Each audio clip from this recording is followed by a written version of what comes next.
कवना नगरिया में बाजन बाजा, अरे बाजन बाजा, अरे कवना नगरी उजियार रे ललनवा, अरे कवना नगरी उजियार रे ललनवा।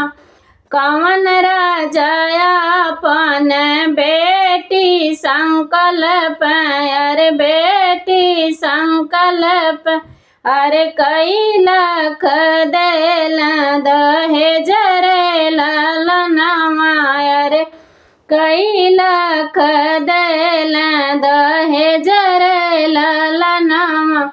अवध नगरिया में बाजन बाजा, अरे बाजन बाजा, अरे जनक नगरी उजियार रे ललनवा, अरे जनक नगरी उजियार रे ललनवा।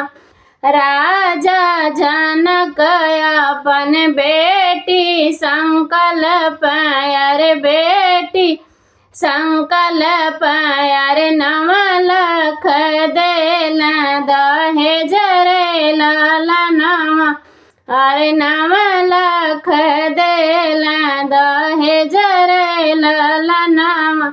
घोड़वा चढ़ल आवे दुल्हे श्री रामचंद्र, दुल्हे श्री रामचंद्र, बगिया में लिह जाना मसरे ललनवा, अरे बगिया में लिह जाना मसरे ललनवा।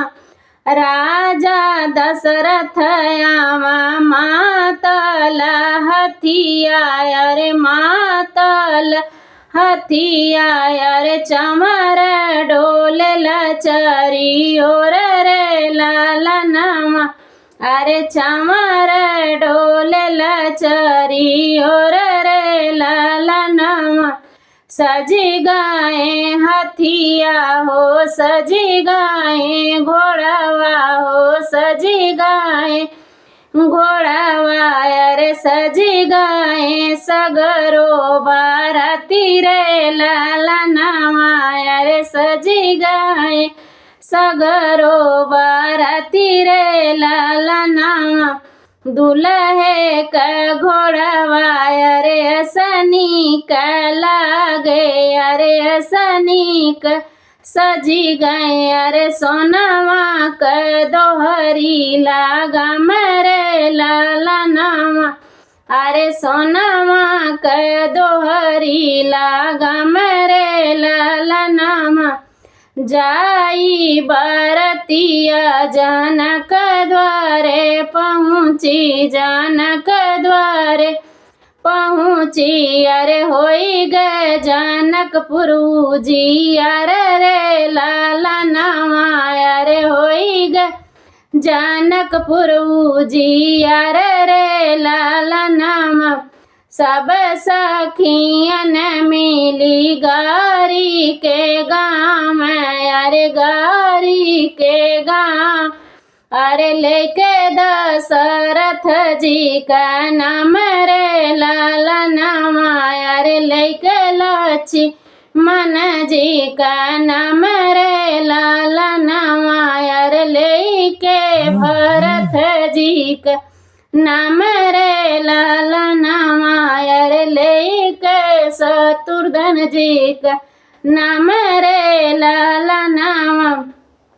अरे जाई बाराती मंडपवा में पहुँची, मंडपवा में पहुँची, अरे सीता जी का होख सिंदूर दान रे ललनवा, अरे सीता जी का होख सिंदूर दान रे ललनवा।